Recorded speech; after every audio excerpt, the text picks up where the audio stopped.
So it's pretty safe to say that the waifu craze of recent years was probably one of the wildest and weirdest times in Pokemon. With Paradise Dragona being 1 week away from release, Lisia full art and SARs has been leaked, and the internet is going absolutely crazy for these two cards. But this also begs the question, are we about to see a giant spike in female full art trainers, waifus, once again? I believe it's a fair question because us collectors and investors, we're always trying to find our upper hand in the market. And to achieve that upper hand, we have to determine trends and predict trends from upcoming sets and previous sets. And as of recent, we've seen the hint of Mega Pokemon as well as the upcoming Team Rocket sets, and this is undoubtedly going to affect the previous cards from past generations. I can personally speak on this because I got back into the hobby about 4 or 5 years ago,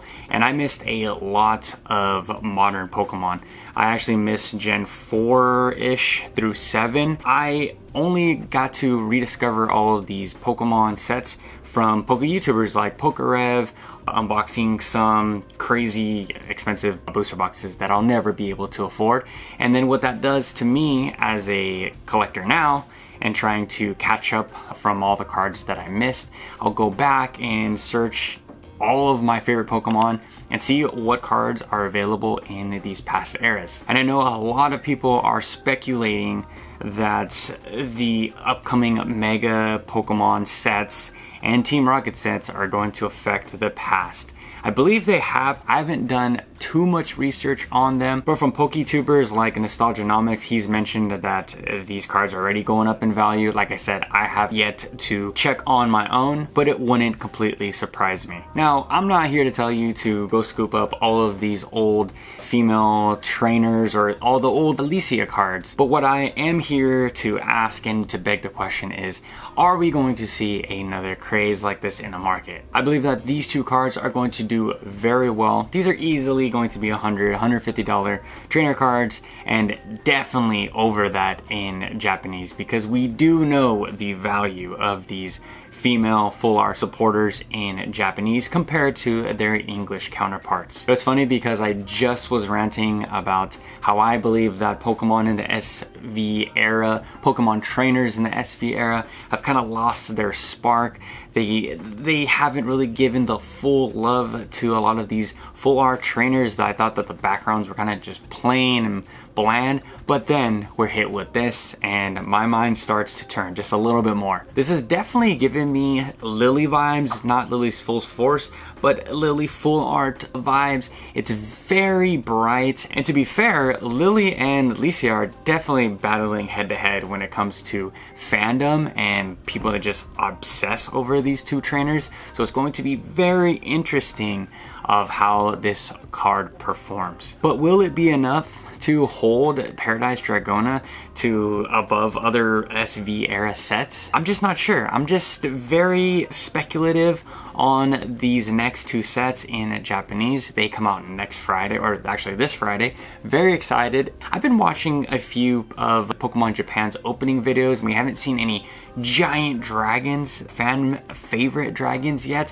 which can completely shake up this set, but I guess we're gonna just have to wait and see. Having Lisia as a top trainer, top supporter is going to really drive the price of these booster boxes up, at least in Japanese. In English, it's going to be a complete shit show. Everything is on the table when it comes to English. So it's very safe to say that in Japanese, these cards are going to do very, very well. I'm also curious if we're ever going to see Japanese booster boxes reach that $100 point again, or even close $80 point like we did in early SV era. I wonder if we get a giant waifu craze once again, if that is going to drive up the prices of these booster boxes. I would love to know your guys' thoughts in the comments section down below. I also believe that this Lisia card has a chance to be the top SV trainer. It's going to definitely dominate Iono. I personally believe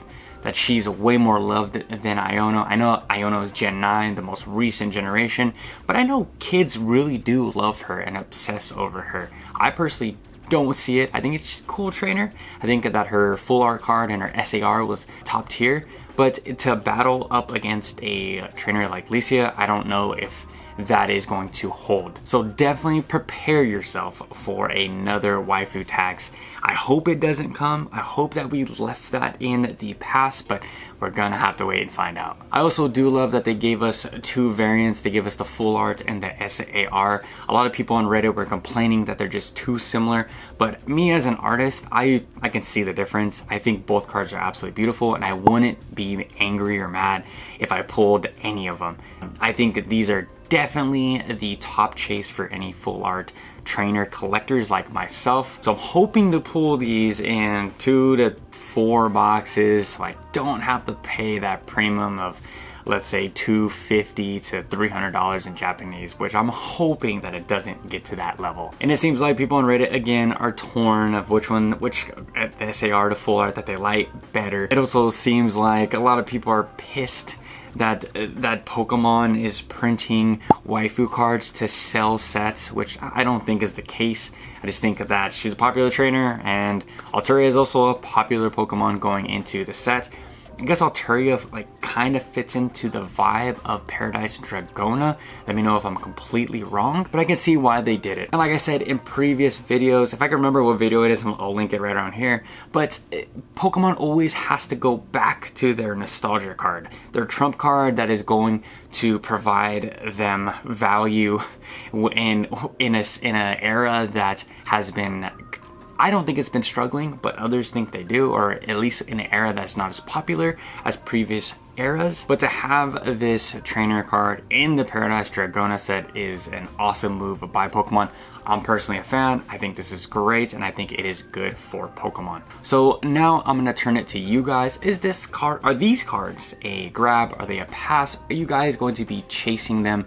Do you guys care at all? And if you like videos like this, I'm gonna leave another one right around here, and I'll catch you guys tomorrow with a fresh new video. Peace.